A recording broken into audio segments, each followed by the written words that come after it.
Hi, my name is Jeff Demore, and I'd like to thank you for attending CAC's webinar on the mechanics of web tension. Today we will be discussing the fundamentals of the mechanics of web tension, and we're going to talk about what is tension. So when we talk about tension, what exactly are we referring to? We're going to talk about why tension is important to you and your process. We're going to talk about where in your process tension control is important. We're going to talk about different types of tension controls and how they work.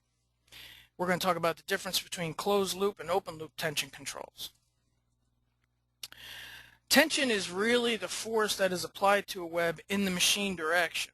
So the force that you apply to your web in this direction is it's a transient force, and it's referred to as tension. And it can really be described as the tautness on the web, as if you were to hang a weight off the edge of your web. So imagine you were to take a weight and have a way of evenly distributing it across the edge of your material, and literally just hung it off the edge, one of the leading edges of your material. And this is a very simple case. If you were to take a 25-pound weight, hang it off the edge of your material, you would have 25 pounds of tension in the machine direction. So that, when we talk about tension, that's exactly what we're referring to.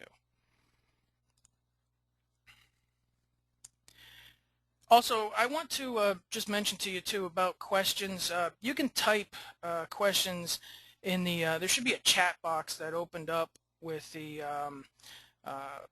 webinar when you started the webinar, and you can ask questions anytime during the presentation. However, just so you know, I'll be answering questions at the end of the presentation, and so type them in anytime, but I'll be answering them at the end. And I do apologize ahead of time. I'll try to get to as many questions as I can, but if I don't get to your question, I do apologize. But I'll be answering all questions at the end of the presentation.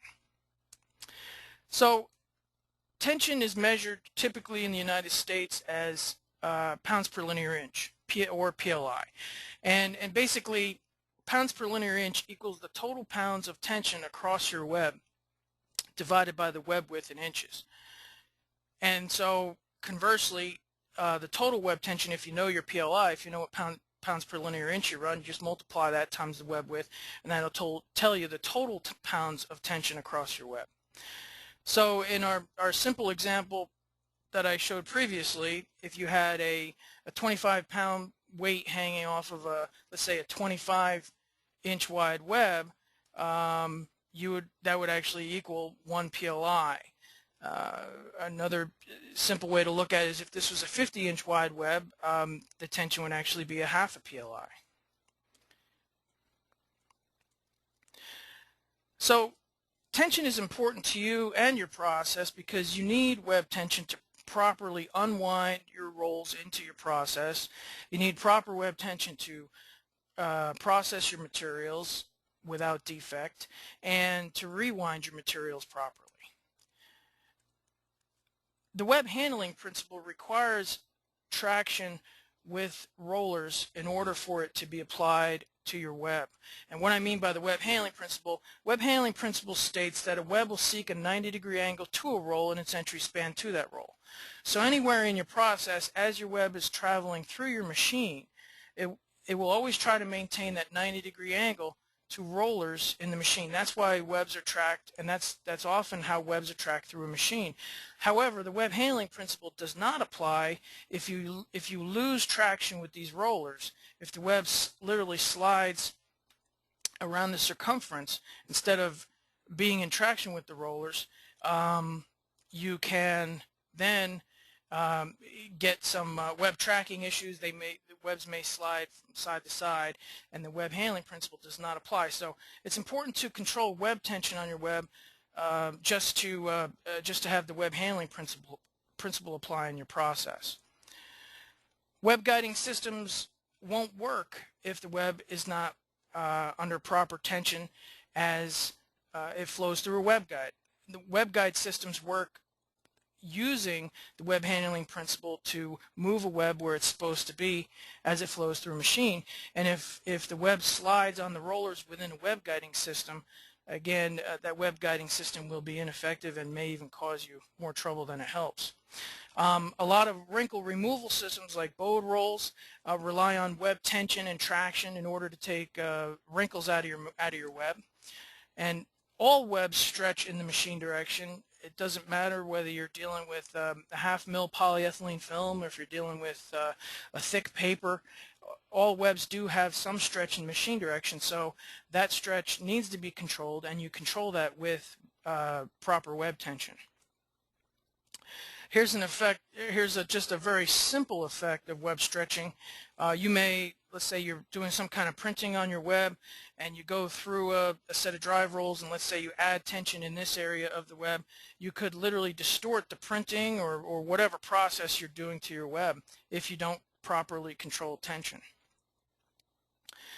Also, if you don't have proper tension, you can get telescoping and dished rolls and wrinkling and web breaks. So you can really cause a lot of web defects when tension is not properly controlled.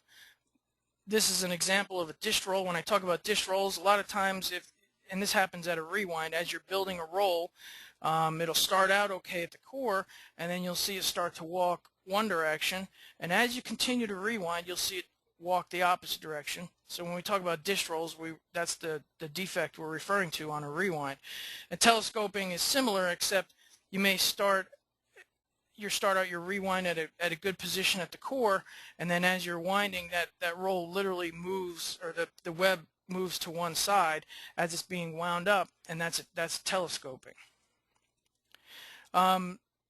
Tension control is important whenever you're doing registration, whether you're registering print to print, or if you're print to that's a typographical error. It's not pint to die. It's actually print to die. If your tension isn't properly controlled, that registration can be difficult or impossible. Web curl and laminating happens a lot of times when tension control is not proper. Here's a very simple example of a laminating operation. You're basically taking I call it web A and web B, but you're taking one web and you're sticking it to another web, and so you're laminating those two webs together. And what will happen is if you're improperly controlling tension in one of these webs or even in both of these webs, you can get web curl. And in that situation, basically what happens is after you laminate the material, and let's say you cut a section of the material out, if the tension was too great in that previous example where web A is much greater than web B, when you cut that section out of the material, web A is going to try to shrink back down to its natural state or spring back to its natural state, and that can cause web curl. And you'll see this again after you laminate and you let's say take a section of your material out, and you can get the opposite effect if the web tension in web B is too great. Again, it's going to try to shrink back to its natural length and in the machine direction, and it'll cause that curl that you see. Slit positioning, a lot of times if you need very accurate slit positioning within a slitting operation, you must control tension properly. Again, all webs stretch in the machine direction as they flow through a machine, and every time you enter a different process, usually you're adding or subtracting tension depending on the process, and that if you don't properly control that, you can cause a lot of web wrinkles in your process just due to improper web tension control.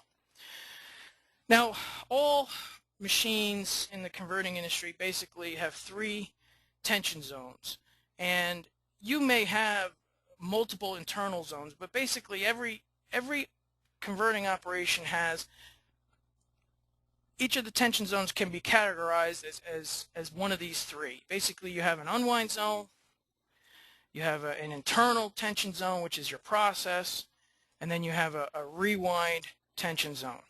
And you may have several internal tension zones. You may even have a couple or several unwind tension zones.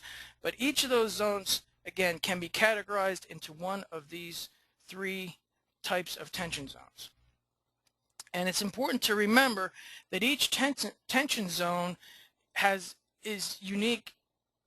It's independent of the other tension zones, and they are controlled independently. So as an example, again, this is just a simple example. You can literally unwind at 1 PLI tension, and then let's say you may want to process at 2 PLI tension, and then rewind at 1.5 tension. Since each zone is separate, you can do that. You can literally vary the tension within each zone independently of each other. Now, just a word about the term drive. I will refer in this presentation often to drives, and really I'm using the term drive as a generic term, and what I mean by that is the term drive for this presentation is anything that's used to deliver power or torque to an unwind roll of material, to a rewind roll of material, or even within the process zones. So really, when I say drive, a drive for this presentation could refer to a motor, it could refer to a brake, or to a clutch. It's whatever's applying power to your machine as the web flows through the machine. I'm not going to, during this presentation, I'm not getting into different types of drive systems. Those are all separate presentations by themselves. I'm not getting into how drives work, or motors, or brakes, or clutches work. I'm just talking about how they affect, as a drive mechanism, how they affect your web as it flows through your machine. So when we talk about tension, how is that really delivered to your web? How does a drive mechanism deliver tension to your web? And the way it does it is with torque. And torque can be, the torque required to deliver a certain tension to your web can be described as the tension equals, the torque requirement to deliver a certain tension to your web equals the tension times the roll radius. And what that means is, on an unwind stand, if we're dealing with an unwind, if you want constant tension, which we always want going into your process, you always want to have a constant tension going in your process, the torque has to decrease as the unwind roll gets smaller, because we know that this roll radius, we know that torque equals tension times roll radius. So we know the roll radius on an unwind is getting smaller, and we want to keep this at a constant rate. So what do we have to do to our torque in order to keep tension equal? And the way we do that is we literally decrease torque at the unwind as the roll radius gets smaller. So if you want constant tension at your unwind, you always have to decrease that torque.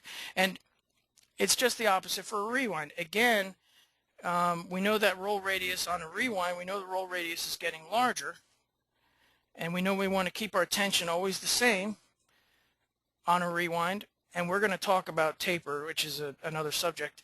We're going to talk about that a little bit. But assuming we want constant tension onto the rewind, that means we need to increase torque as the rewind gets larger to keep tension constant. Now, internal zones are much more stable. So we talked about each of the zones. You got unwind zone, internal zone, rewind zone. Internal zones are much more stable because roll radius is not changing anywhere within the process. So they're much easier to control and much more stable.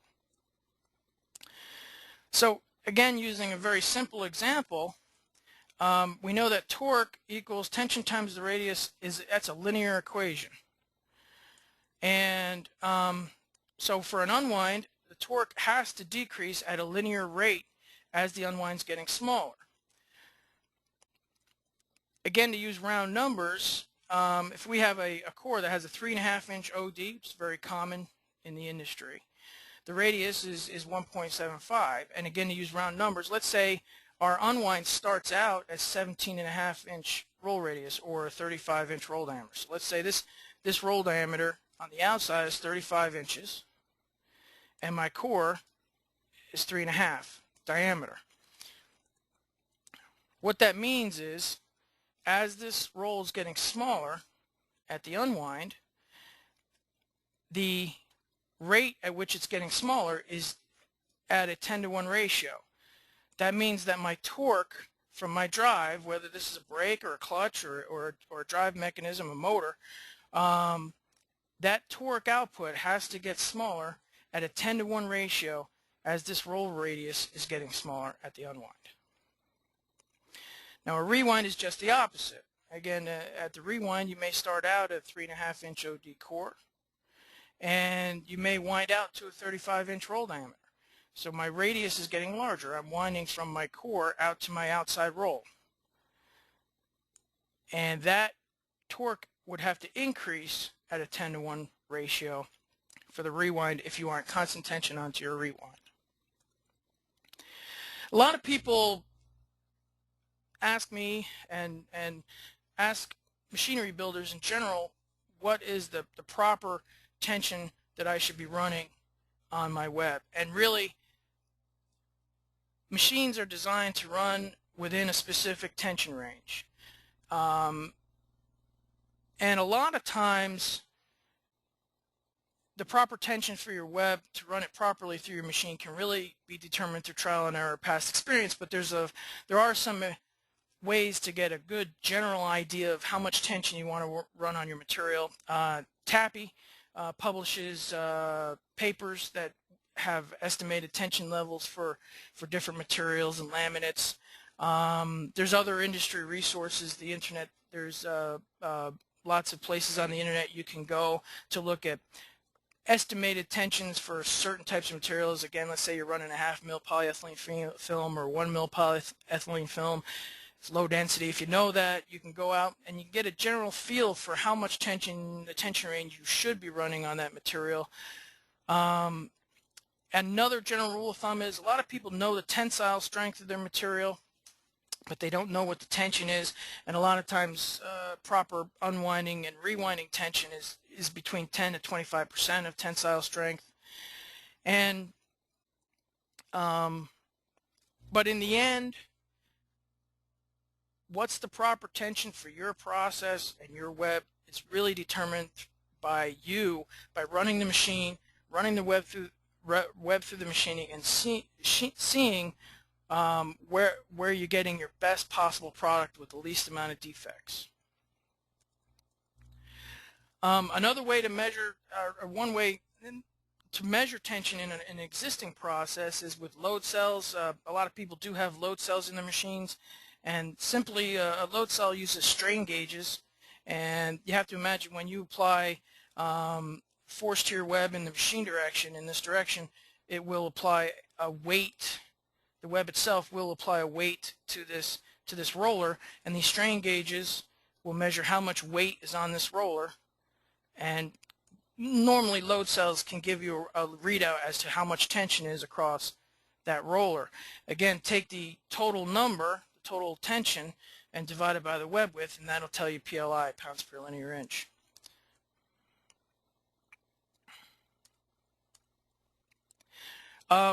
You can also, if you have dancer rolls, how much loading you have on that dancer will literally tell you how much weight is on this roller, and your web is normally fed through this roller somehow, and how much weight is on that roller is going to be how much tension is on your web. You can calculate how much a dancer is loading your web, but you have to know the geometry of a dancer. You have to know where this cylinder is on the lever arm. You have to know how much air pressure is coming into the cylinder, and if you know that, if you know again the geometry and how much air pressure is in this cylinder and how your web is threaded through this dancer, you can calculate how much tension that dancer is putting on your web. A very good way of measuring tension at the unwind is what I call the fish scale method. If you have a brake, do not attempt this if there's a motor or if this is a driven unwind or something like that. But if you have a brake or an air brake, magnetic particle brake out here, basically you have to have a way to clamp the edge of your material across its width, and then you can hook a fish scale through there, and when you pull on this fish scale, it's going to give you a number. It's going to give a certain amount of pounds of how much it takes to start this roll turning. When this roll starts to turn, that's literally the tension on your web at that point. So it's a good, effective, it's kind of crude, but it is an effective method of measuring tension off of an unwind. So if you want to know how much tension you're running, that's a good method to do that for, again, off of an unwind with a brake. You can calculate tension in an unwind or rewind zone by knowing if you have a brake or a clutch, if you know the model. We know that if you know the model of the brake or the clutch, then you can very easily know what the torque output is at a given air pressure or voltage. And if you know roll radius of the roll, we know that torque, in order to keep tension constant, right, we know that torque, the required torque, is the tension times the radius. So algebraically, that means tension equals the torque divided by the radius. So if you know the torque output of the brake and you know the roll radius, you can just plug those numbers into this equation, and that literally will tell you what the tension is across the web. Again, you have to divide the total tension by the web width in order to know PLI, or pounds per linear inch.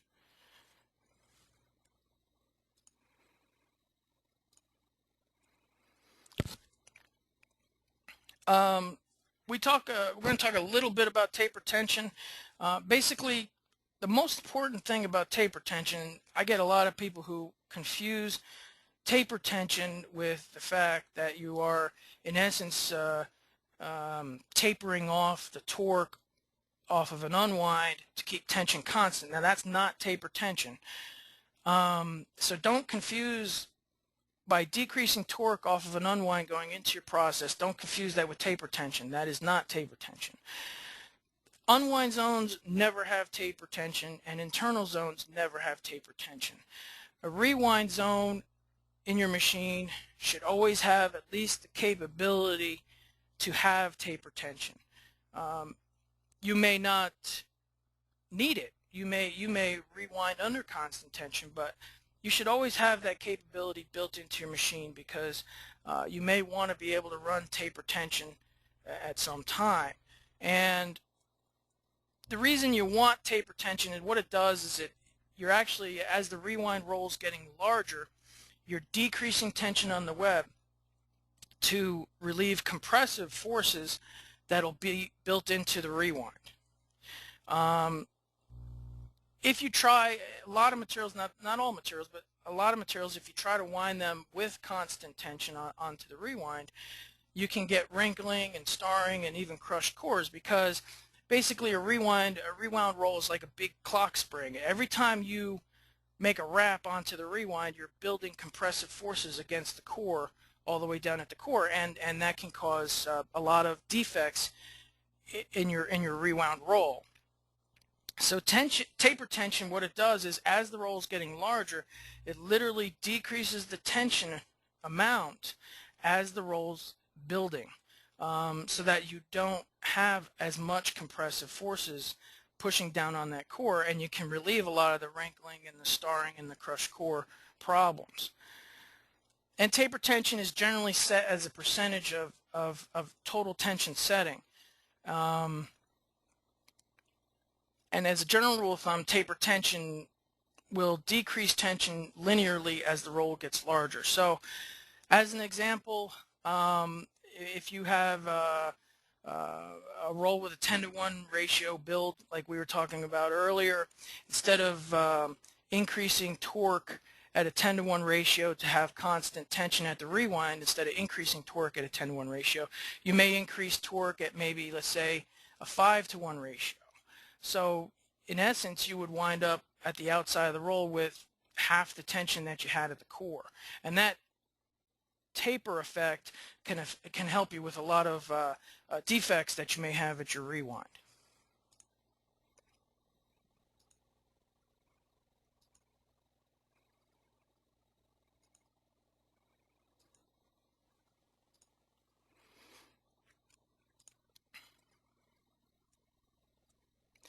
Now there's a lot of different types of tension controls out there that can help you with controlling tension in your process. We're going to talk about manual controls, radius measurement controls, and tension measurement controls. And finally, combination, where we take the roll radius type measurement control, and we combine it with a closed loop tension measurement control. Now we talk about manual tension. I really refer to manual tension control is really no control at all. Basically, you have an unwind, and as the unwind, again, just working with the unwind, as the unwind's getting smaller, we know that the torque output of this drive, whether it's a brake or a clutch or a drive, needs to decrease as this roll radius gets smaller at a linear ratio from the outside to the core. We talked about that already. And so what a manual control does is an operator literally will adjust a potentiometer or adjust the air pressure going into this drive, again, whether it's a brake or a clutch or a drive. And the best thing about manual control is that it's relatively inexpensive. You have some kind of regulating device out here that adjusts the torque output of this drive, and as this unwind's getting smaller, an operator literally just turns that down as he sees the unwind getting smaller. The best thing about it is, again, it is inexpensive, but it is probably the least accurate method of trying to control unwind off of an control tension off of an unwind or tension onto a rewind. Now there are three types of roll radius measurement controls, and basically they are used to control unwind and rewind zones because they measure that radius change as the roll radius either builds or decreases in size. And basically they decrease torque off of an unwind and they increase torque at the rewind. And also the good thing is, because they know radius and they know what the build is onto a rewind, they can provide you with taper tension. But they're never used in internal zones because they literally are just giving you an output relative to roll radius, and we know in internal zones roll radiuses never change. We're just talking about these types of controls are used at the unwind and the rewind. So they are what's called open loop controls. They assume all other conditions are proper. All they're giving you is an output relative to radius. The oldest technology is follower arm, and basically it has a wheel or a roll that lays on the outside of the roll, or on the outside of the roll of your material, and the arm pivots as the roll radius changes. And as that pivoting arm moves, there's a sensor that looks at the position of the arm and gives you an output relative to the position of that arm. And it at the unwind it'll increase, at the unwind it'll decrease torque, and at the rewind it'll increase torque. This is an example, simple example of a lay-on wheel. Basically you have a wheel that sits on the outside of the roll, and as this unwind, if this is an unwind, as it's getting smaller, there's some kind of loading device, usually a cylinder, loads that wheel up against the outside of the roll, and as it's getting smaller, this position sensor sees the position of this arm and tells the control to decrease torque as the radius is getting smaller. And sometimes you'll see these you'll have a roll all the way across the web, a lay-on roll, and at a rewind again you can see as this arm would change position, and let's say at the rewind, as it's getting larger, it's going to tell this control to increase torque. Some advantages: they are pretty simple. They are a good replacement of manual control. So if you have an operator, adjusting a pod or adjusting a regulator, this type of control is a good replacement for that. Relatively inexpensive, relatively easy to install. You just have to install the wheel or the pivoting arm mechanically into your machine. Some disadvantages: if you have rolls that are egg-shaped or aren't really completely round, you can get a lot of oscillation from these types of sensing devices because that arm is constantly moving, so the sensor is always moving, which will make your control always move and give you some oscillation. The biggest disadvantage, I think, to this type of control is the lay-on roll or lay-on device, whether it's a wheel or a roll, is always in the way of roll changes, because on an unwind, when you completely expel your roll, you have to move that arm out of the way to get a new roll into your machine. They do require modification if you want to change the capacity of the unwind. You mechanically have to make some changes to the control device in order to be able to run bigger rolls, let's say. They do have some mechanical parts that do require maintenance from time to time. They're really, again, because they're open loop, they can only control unwind or rewind zones. And they do contact the outside of your roll. Some materials may be sensitive to that. Some materials you may not want to touch the unwind or the rewind. Next we have ultrasonic controls, and basically you have a sensor that sends out an ultrasonic sound wave, bounces off the roll, and that sound wave comes back to the sensor. The sensor measures how much time it takes to do that and gives you an output relative to this radius. So as this, on an unwind, as this radius is getting smaller, the time it takes for the sound wave to bounce off and come back is taking longer, and it literally gives you, it can measure roll radius and determine roll radius with that ultrasonic sound signal. The sensor tells the control what the radius is, the control tells the drive on an unwind to decrease torque, and again on a rewind increase torque. Some advantages: they are actually very simple. They are an excellent replacement for manual control because they're easy to get, they're easy to install, they're relatively inexpensive today. They do give you a true linear output relative to roll radius because the position of the sensor is linear to the radius. So whereas the follower arm, you have somewhat of an arcuate motion, so the torque output is not completely linear to roll radius change, whereas the ultrasound is a straight line measurement device, and that will give you a linear output to your torque device. They do have compensation for out-of-round rolls, so if you do have egg-shaped rolls, they normally have some averaging logic built into them so that you can eliminate oscillation due to out-of-round rolls. The sensor can be mounted completely out of the way of roll changes. Unwind and rewind capacity is very easy to change because all you have to do is move the sensor and just maybe do some programming changes on the sensor itself to get it to sense a longer distance, let's say if you're putting bigger rolls at your unwind. There's no mechanical parts to wear out. You can get these controls with limit alarms, so if you want to know when your unwind is very near the core, you can light a light or sound a whistle. And there is no contact with the rolls of material itself, so if your roll is sensitive to being touched, this item obviously doesn't touch the roll itself at all. Some disadvantages: it is open loop, so it doesn't know what the tension is in the material. Again, this type of control is just giving you an output relative to radius, so it can only control unwinds or rewinds. Foreign objects can be sensed. I've seen in the field where if something gets in the way of the ultrasonic sensor and the roll, it's going to pick up an item, any item between the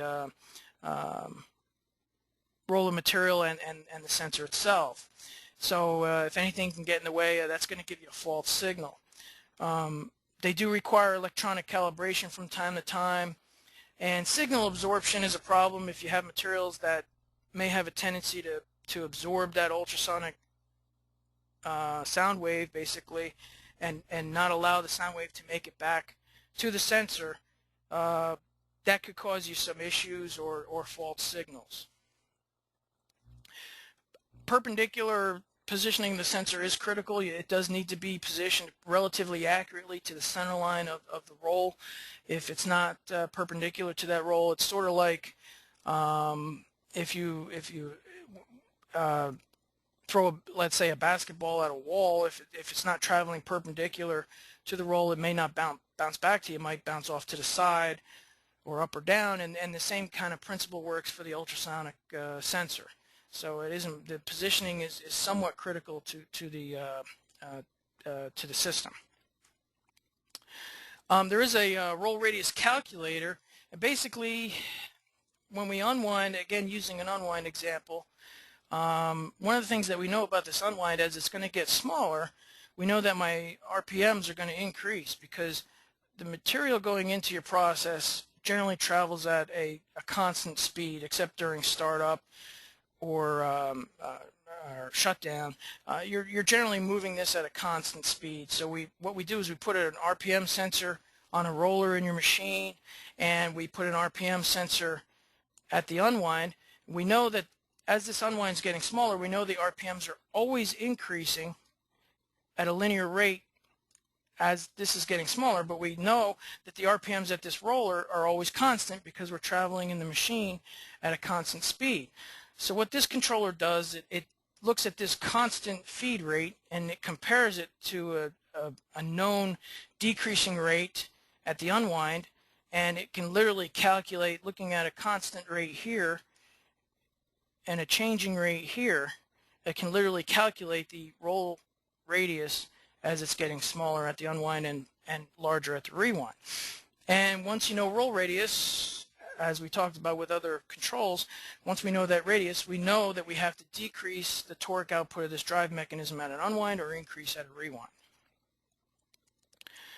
Some advantages: they are an excellent replacement for manual control, relatively inexpensive, relatively easy to install because you're really just installing those RPM sensors at the unwind. You have to have a way to mount them on the unwind and at an idler roll in the machine. They do give you a true linear output relative to the roll radius, and obviously there's nothing in the way of loading or unloading. So it's easy to load and unload your machines. It's easy to increase the capacity of the unwind or rewind. All you have to do is change some of the programming in the RPM logic. They have minimal mechanical parts. There is some mechanical parts that do wear out, but minimal. And you can get limit alarms for low or empty status off of an unwind or full status at a rewind. And there is no material contact if your material is sensitive to that being touched at the unwind or rewind. Some disadvantages: again, they're open loop as the other two controls we talked about, so they don't know what the tension is of the web. They're just giving you an output relative to radius. So they can only control unwind or rewind zones. The control logic is somewhat complex. There is some logic in there that may need to be calibrated from time to time. It needs initial calibration, obviously. Now there are tension measurement controls, and we're going to talk about dancer roll and load cell. Those are the two types. And tension measurement controls look at the tension in the web and give you an output relative to a set point. So you set where you want your tension, and as a tension measurement control, either a dancer or a load cell, sees a change, it tries to make a change at a drive to keep tension as close as possible to the set point that you put into it. They can easily compensate for unplanned tension changes in your machine, whereas an open loop system, the three open loop systems we talked about, can't do that. A good example is if you have, let's say in your machine, you have a bearing, a ball bearing that sticks every time it comes around as it makes a revolution. An open loop system can't see that because, again, it's just giving you an output relative to roll radius. A closed loop system, which is the dancer or the load cell type, will see tension changes, unplanned tension changes in the web, and will try to make adjustments for those tension changes. But because they don't know roll radius by themselves, a closed loop system, a dancer or load cell doesn't know what the radius is in the web. They can't give you taper tension at the rewind by themselves without knowing the radius, without some kind of input into the control mechanism telling them what the radius is building on the rewind. This is an example of a dancer roll control. Basically, you come off of an unwind, and this is a rotational type dancer, but you wrap through a set of rollers, and basically all dancers have a tendency to push. No matter what kind of dancer you have, a dancer has a tendency to push the roll assembly, the dancer roll assembly, in one direction, and the web has a tendency to pull it in the opposite direction. And that's how dancer rolls work. We're going to talk about that a little bit more. This is an example of a load cell tension control working in the internal zone. Basically, in this example, you have a master drive control. Somewhere on your machine, you're going to set the speed of your machine. You're going to set how fast you want to go, and there's a drive mechanism that's going to drive a set of drive rolls like nip rolls and drive the web into the process. And then you're going to have a load cell, possibly, that will measure the tension in the web, and this slave drive will be adjusted by this load cell. So as again, load cells use strain gauges to measure the weight, theoretical weight that's applied to this roller, and if it sees more or less weight at these strain gauges, the control tells the drive to adjust, to go a little faster, a little slower, to add or subtract torque so that the web tension remains constant through your process. That's just a very simple example of how a load cell could work within an internal zone. Now, dancer rolls, there's a lot of different types of dancers. I'm going to cover pivot arm type. We're going to talk about linear dancers and rotational dancers. And they all work, again, on a common principle. Basically, dancers are all loaded in one direction. And in order for a dancer roll to work, the web has to have a tendency to move them in the opposite direction that they're loaded. There's a sensor that detects the dancer position, and the control looks at the dancer position and tells a torque mechanism to either add or subtract torque to keep the dancer in a constant position. That's how closed-loop dancer roll tension control systems work, basically. And remember that as long as your dancer is within its travel, as long as it's not bottomed out in one direction or the other, as long as it's not up against one of its stops, you have constant tension on your web. As long as the dancer, even if it's not always in the same position, as long as it's somewhere within its travel, you will have constant tension on your web. And another thing to remember about dancers, they all have some amount of web storage. So they are very mechanically stable. I'm talking about mechanically stable, so they can control drives. They can very easily absorb tension fluctuations. So if you have, again, if you have that unplanned tension change, let's say we're bearing stick, a dancer will compensate for that like a shock absorber. And you may see, if you put your hand on the web as it's flowing, you may feel tension fluctuations going into a dancer, but on the output side of the dancer, if it's operating properly, you'll have a nice constant tension coming out of the downstream side of the dancer. This is an example of a pivot arm type dancer. Basically, your web is fed through, usually is like a 180-degree wrap angle around that the pivoting roll, but it could be less, could be more, but you'll see this type of application quite often with that type of wrap angle.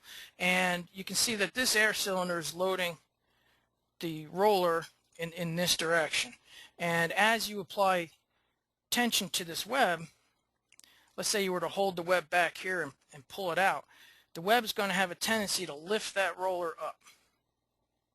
So this sensor senses the position of the dancer in its travel, and anytime this dancer moves, the sensor tells the control to change torque output to whatever drive device you have. So whether you have a brake on an unwind, let's say you have a brake on an unwind going through a dancer, as any tension changes, the dancer is going to move slightly, and the control is going to tell the brake to decrease torque, literally as the roll diameter is getting smaller. On a rewind, it's just the opposite, as we talked. And in internal zones, if there's any tension fluctuations due to, let's say, out-of-round bearings again, the dancer will move slightly in one direction or the other, and that sensor will see that movement, and this control will tell the drive mechanism to make a change, to keep the dancer always in a constant position.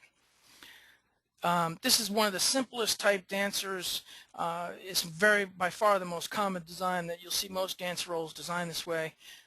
It's one of the least expensive dancers, and they can be designed with a small or a large amount of web storage depending on what you need for your application. Some disadvantages, gravity is always a concern with this type of dancer. Just going back to the previous slide, not only do you have the loading of the cylinder on the dancer, but you also have the weight of this dancer. So that has to come into play in terms of designing the dancer. You have to consider how much weight of this assembly is also in addition to this air cylinder in terms of loading your web. So gravity is always something you're fighting with this type of dancer. They are bulky. They do take up a lot of space in your machine. Momentum and inertia with all dancers is always a concern because a body in motion wants to stay in motion. So in other words, once the dancer starts to move a little bit in one direction or the other, it wants to keep going in that direction, and that can cause some tension fluctuations on the output side of the dancer. Next we have linear type dancers, and basically it's similar to the pivoting type, but instead of having a pivot arm, these slide up and down. Generally these are loaded with let's say a rodless cylinder, and then there's a linear bearing of some sort that holds the frame assembly out here, and this roll slides up and down, and then there's a linear position sensor, some kind of a linear pod or potentiometer, some kind of sensor that will sense the position of the dancer. And again, like the pivoting arm dancer, these rodless cylinders have a tendency to load the web load the dancer in one direction, and the web has a tendency to move it in the opposite direction. And the control always wants to keep the dancer in the same position. So if the dancer moves out of position, the sensor sees that, and the control makes an adjustment on the drive to keep the dancer always in a constant position, providing constant tension. They are compact, and the good thing about this type of dancer is you can get a lot of web storage. You can get a lot of travel here, and if you do multiple passes, it really becomes an accumulator. So if you need to accumulate a lot of material, let's say for splices or for cutovers at the rewind, a linear dancer really becomes an accumulator, and it has two functions. It allows you to have a lot of web storage and also to control tension within that tension zone. They do have relatively a small package, so they don't take up a lot of real estate in your machine. Some disadvantages, probably the most expensive dancer design. Gravity does come into play. Again, you do have that the roller moves straight up and down, but gravity's always pulling it in one direction. And they can be complex, and momentum and inertia is always a concern with this type of dancer, as with the pivoting arm type. If you use rodless cylinders to load them, generally they're not a real low friction cylinder, so you can have some losses within the friction of the cylinders themselves. Rotational type dancers have two rolls that pivot on a common center point. So the web is fed into the rotational type dancer, wraps through the rotational type dancer, and then into your process. And basically you have a couple of bearings, some kind of usually flange bearings out here that hold this center shaft, and these rolls literally pivot side to side. You have a cylinder that has a tendency to load that pivoting action in one direction.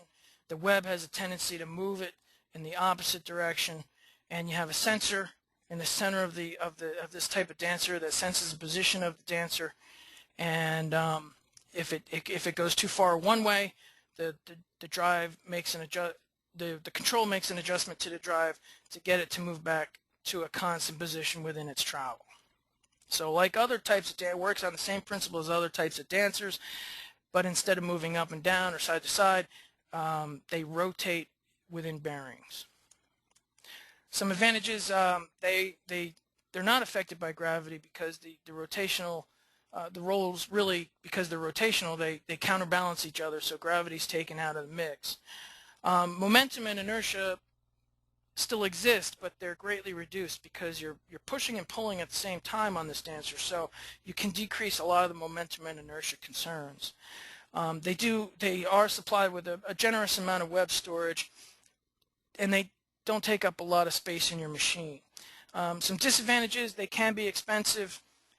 They are somewhat complex, and if you're going to try to increase, if you have one of these dancers existing and you need to increase web storage for some reason, you're looking at a whole new design of dancer. So it's not easy to change the web storage amount in these dancers. Now, In general, dancers have what I call a lot of enemies.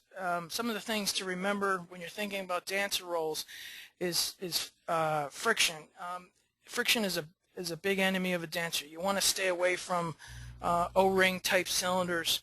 You want to try to use low friction cylinders like glass line cylinders that they don't have any O-rings in them, or rolling diaphragm cylinders. Again, they have very, very low friction. Momentum and inertia, we talked about that previously a couple of times, but basically a body in motion wants to stay in motion. So you want to try to use lightweight components so that you're decreasing that momentum and inertia. You want to try to stay away from, at all times, stay away from weight-loaded dancers, because weight-loaded dancers, that extra weight that you're using for loading also will contribute to momentum and inertia concerns. You want to try to use dancers that are loaded with air-loaded or other methods. Gravity is always an enemy of a dancer. You want to try to use lightweight components to decrease the effect of gravity on your dancer. Some of the linear moving dancers, like the linear dancer, instead of moving up and down, a lot of times you'll see them moving parallel to the floor. So you're eliminating or reducing the effects of gravity on that dancer. And if you can, rotational type dancers are a good choice there, because they do eliminate that effect of gravity on the dancer.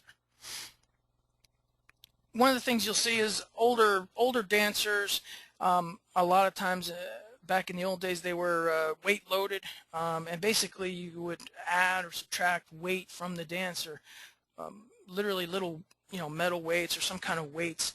You would add or subtract those in order to change tension on your web.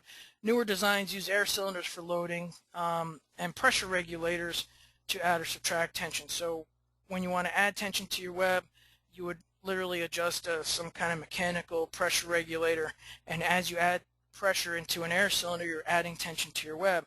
And really, today's designs use low friction cylinders, again, like glass lined or rolling diaphragm cylinders, which are very low friction.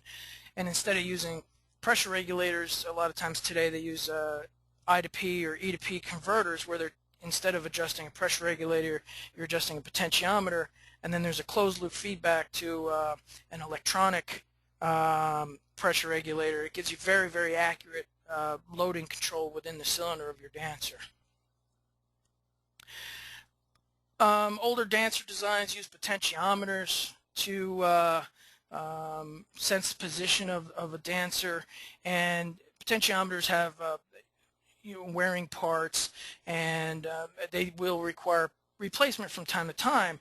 Really, today's dancers use non-contact sensors.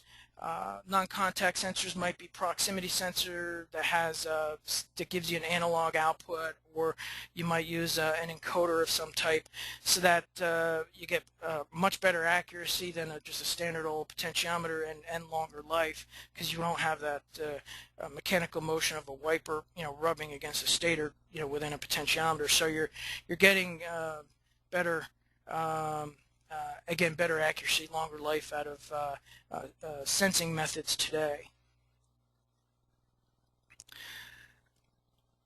Now, load cells, as we have discussed in the past, basically use strain gauges out on the edges of a roll, out on the ends of a roll, and measure the weight, the theoretical weight that's applied to a roll as you add or subtract tension.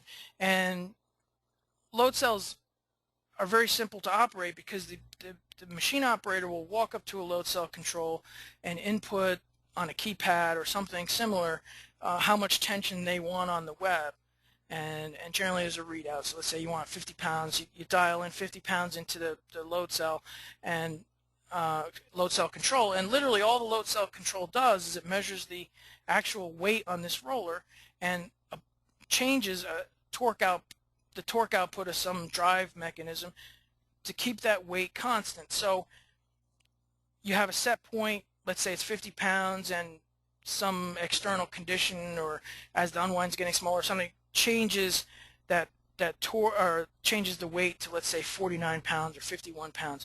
The load cell will immediately make a change, will tell the control to make a change to a drive mechanism to keep the web tension, the actual web tension, as close as possible to set point. So that is that's the closed loop feature of the load cell. That's how it works. It's a very simple method of controlling tension in the web. Advantages to load cells is they are very accurate. Tension control at the unwind, you can use them at the unwind, you can use them at the rewind or internal zones. You have a lot of choices when it comes to load cells. There's a lot of manufacturers out there, a lot of people making them. They're very accepted in all facets of converting, everything from high speed to slow speed, wide web, narrow web. You can get PLC interfaces if you want to get data acquisition from your load cells.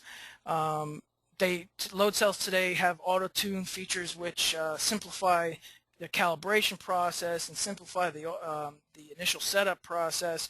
Today, load cells are relatively inexpensive. They're relatively simple. They're easy to get. It's easy to install load cells. You just generally install them at any idler roll position in your machine wherever you want tension control. And really, load cells are to put into an existing process is probably the easiest to put into an existing process because there's minimal modifications required, required to put them in. You just have to, again, mount them where there's an existing roller in your machine. Disadvantages to load cell. The biggest disadvantage, in my opinion, is there's no mechanical web storage. So they can be, I'm not saying that they always are, but they can be unstable, especially at the unwind and rewind zones, because a load cell's travel might be 15 thousandths of an inch. In other words, the sensing range of the load cell from the most amount of weight it can detect to the minimal amount of weight it can detect maybe 15 thousandths of an inch or less. And what you're trying to do is control a very large ratio, especially at the unwind and the rewind zones, in a very small span. And so they can be unstable, and there is no web storage, so that makes them also even more unstable. Now, as a general rule of thumb, closed-loop systems, whether load cell or dancer roll, they can have, it can be difficult to design those types of controls with 100% control of an unwind or rewind, because you have build ratios to consider. Again, you may have a 10-to-1 ratio, a 20-to-1 ratio, maybe even 30-to-1 ratio from the core to the outside of the roll. So it's hard to design closed-loop systems to see that full ratio and control it accurately within that full ratio. You also have to deal with machine speed. Your machines generally run at a constant speed, but you have startup and shutdown conditions. You also may vary your machine speed through a run. And controls, closed-loop controls, not only have to deal with build ratios, but they have to deal with machine speed changes. You may have webs that stretch. Stretchy webs can be difficult to control because there's a lot of stretch, and controls have to compensate for that. So they can be unstable in general when you're trying to control the full range off of an unwind or onto a rewind. Open loop, however, are very stable because all they see is that radius. They're designed specifically to compensate for roll radius changes, so they can be very stable. However, in general, they can be inaccurate because they don't know what the tension is in the web. So closed loop can be unstable because they don't know distance and they don't know the build ratio. Open loop, but they are very accurate because they measure tension in the web and they adjust drives to always be at a constant set point. So what you can do a lot of times, a closed loop control, whether it's a dancer or a load cell, will be designed to trim the output of an open loop system. So you may have an open loop system that will see roll radius change on an unwind or a rewind, and will give an output to this control and tell the control what the radius is, and that control will adjust the torque output of the drive relative to that roll radius change. However, if there's external changes, again, bearing out around or some unplanned changes, this control can't see it. So what we do is we combine the open loop with a closed loop control, And the closed loop control usually only has maybe 10% authority over the drive system. So most of the control, where you want the stability, is controlled by the open loop system, and the closed loop system only controls maybe 10% of the rest of it. So it just trims the output from the open loop to always have a constant control into your process. So that's where you're taking advantage. The combination controller, you're taking advantage of the stability of the open loop and the accuracy of the closed loop.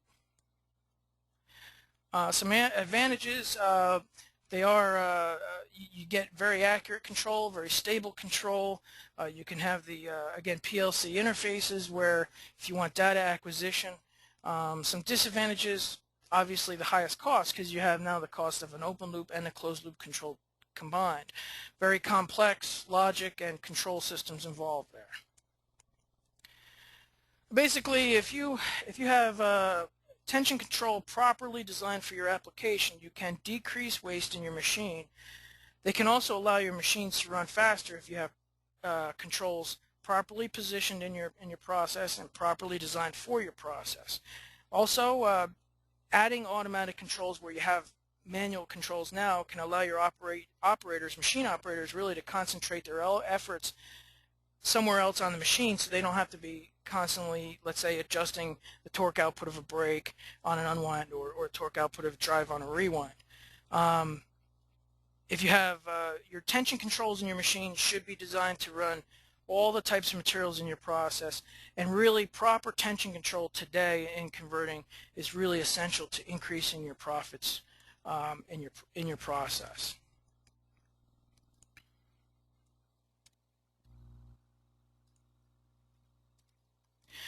I'm going to answer any questions you may have. I'm going to pull up that screen. But before I do, you can always, I want to let you know that you can always email me at any time at demore@epics.net if you have any questions about this presentation. I'll try to answer those questions over email at any time. You can call our 800 number at any time. You can ask for me, or you can ask for a technician, but the 800 number is on the screen. It's 1-800-433-2413. Again, my email address is damour@epics.net. You can ask questions anytime there. Also, there's a free white paper that goes with this presentation. If you'd like to get the free white paper, I'll be happy to send it. You can call us for the free white paper. We can email it to you. Or again, just send me an email asking for the free white paper. I'll be happy to send it out to you. Again, the email address is damour@epics.net. And lastly, I would just like to also let you know about the next upcoming webinar that we're going to have. Will be on web spreading. It will be held Thursday, September 10th this year, obviously at the same time frame between 11 to 12, and it's up and ready to go to register now, so you can register at www.converteraccessory.com. You can register anytime. All right, so let's take a look at some questions here.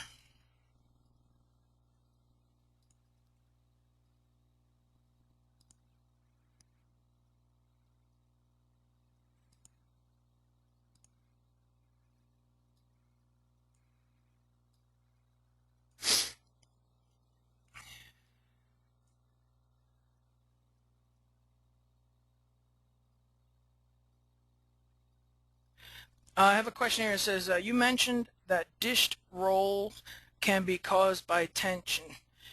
Is a dished roll the result of too much or too little tension? Generally, dished rolls and telescoped rolls are a result of too much tension.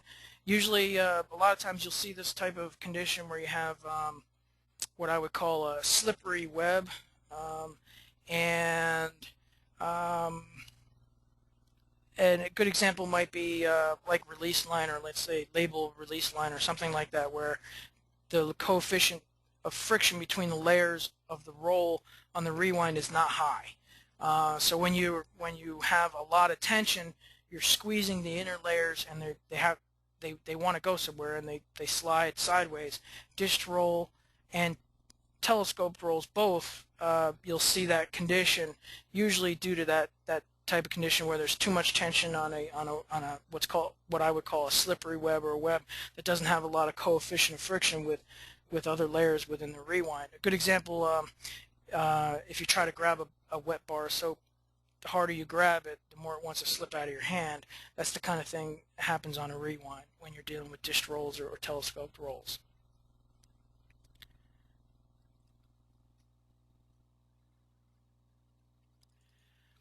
I have a question here. How do I create tension if I cannot contact the top surface of the web?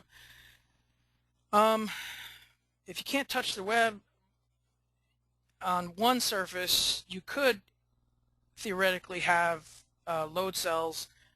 You can use load cells to contact just one side of the web.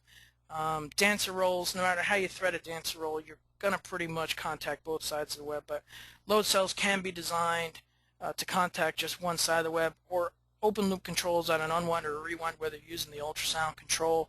Ultrasound control is a good choice where you can't touch the roll, and you want to be able to control unwind at the unwind, or you want to control tension at the unwind or the rewind. Another question is, how do you isolate tension from one zone to another zone? And that's an excellent question. The way that's done is with either nip rolls or a set of SRAP feed rolls, where the web, an SRAP feed roll usually has rubber covered rolls or high traction coating rolls, and those rolls, you might have 3 rolls within the assembly that are driven together, say belt driven together, or driven with gears or something. And the key to isolating tension between zones is that the web is in traction with the isolation device. So a set of nip rolls uses 2 rolls that are pressed together, usually air loaded together, maybe even mechanically loaded together, but they're pressed together and they're squeezing the web, and because they're squeezing the web is in traction with the nip rolls, so those set of nip rolls will completely divorce one zone from the next. The incoming side to the nip to the outgoing side to the nip will be 2 completely separate tension zones. The same can be said of SRAP feed rolls, but you have to understand SRAP feed rolls don't nip the web. They don't squeeze the web. The web is literally just SRAPed through the feed rolls, and in theory, when the web is under tension, the SRAP feed rolls again have traction with the web and completely separate the incoming side to the outgoing side. So you have to use either nip rolls or SRAP feed rolls to isolate tension between zones. I have a question. Can I get a copy of the presentation? Absolutely. Well, this presentation, if you want to make it available for other people at your facility, will be up on our website. This presentation, the webinar in full, will be up on our website within a couple of days, I'd say by Friday of this week. So you can download the whole presentation from our website. And also, if you want the white paper, which has good illustrations in it, again, just email me or contact me, and I'll be happy to send you the white paper that goes with the webinar.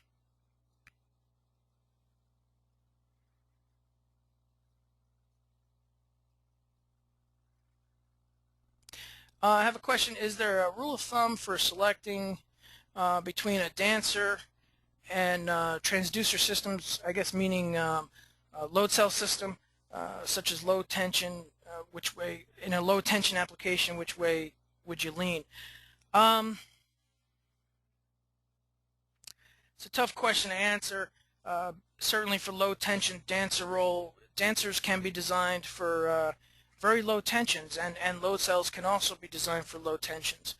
My opinion, and we're just talking about mechanical stability.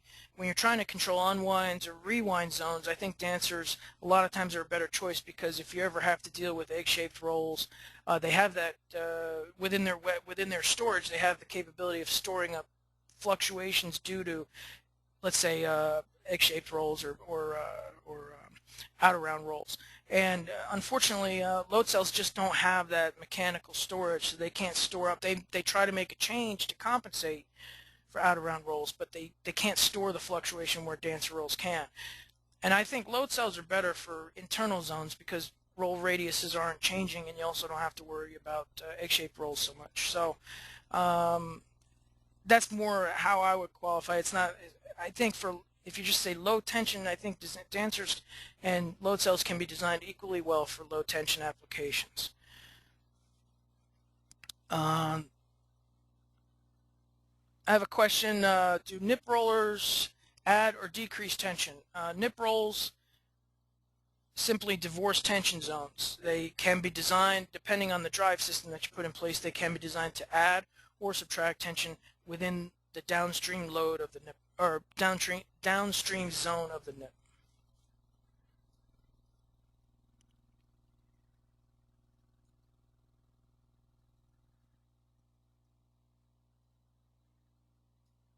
I have a question. Are gauge bands in rolls of material exaggerated by poor tensioning? Can you reduce gauge banding by reducing taper tension? No, not really. I don't see you defects caused by gauge band variations are basically thickness variations across your web, and adding or subtracting tension from your web isn't going to permanently change that condition in your web. You're always going to have that condition. You're always going to have the web. If you have it, you're always going to have that where you have it thicker in one area across the width and thinner in another area.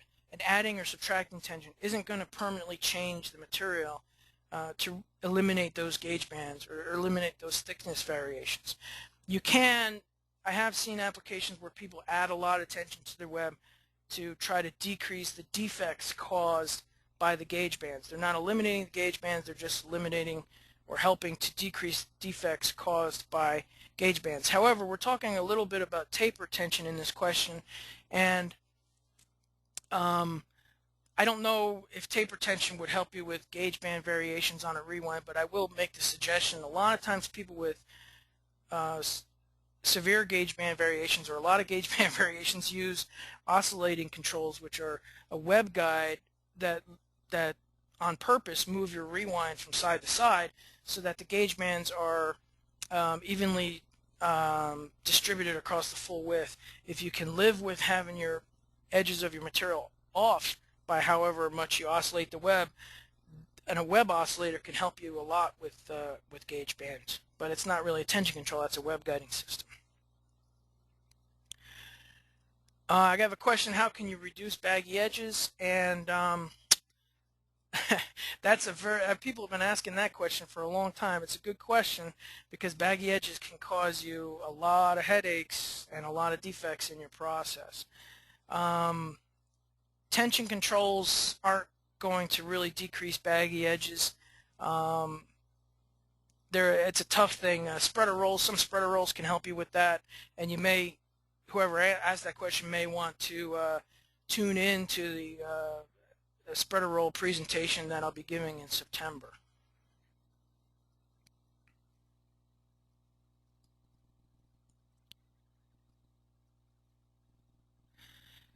Yes, somebody did have a suggestion, said, Jeff, don't forget about the use of vacuum rollers.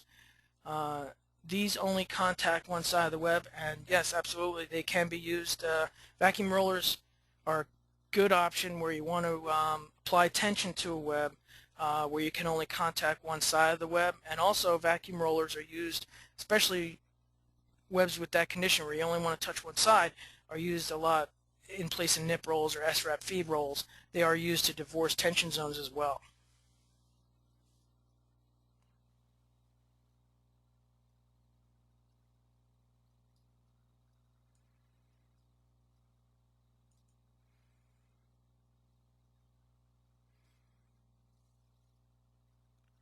I have a question that says, have you seen any plant use combination of controls? How successful and practical is it? How do you eliminate telescoping phenomena when you wind rolls of material? And a couple of answers. Yeah, I've seen many times where closed loop and open loop systems are used together, and really that is the best type of system. Open loop can be done in a lot of different ways. There are open loop controls that you have to put in, let's say, initial roll radius setting, and the closed loop control may even be able to calculate the roll radius based on time or based on position. Sometimes dancer rolls can calculate radius based on the position of the dancer itself. You have to give it an initial radius number because it needs to know where to start. But oftentimes, I have seen many times where open loop and closed loop controls are used together in the logic of the control system. And again, the way to eliminate telescoping, there's a couple of ways. Number one, take a look at your tension as the roll is getting bigger. You want to decrease your tension. You may need more taper tension. Usually telescoping is caused by too much tension at the outside of the roll. Another way to help eliminate telescoping is lay on rolls. Lay on roll helps to eliminate air being trapped within the layers of a roll, and that can help with telescoping. So if you don't have a lay on roll, you may want to consider putting one in that location.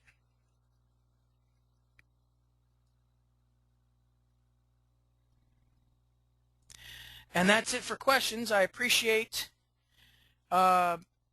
you all attending, and again, if you'd like the white paper, just let me know, and if you have any questions, let me know. You can call me at any time. And again, thank you for attending, and I hope to see you at the web spreading webinar.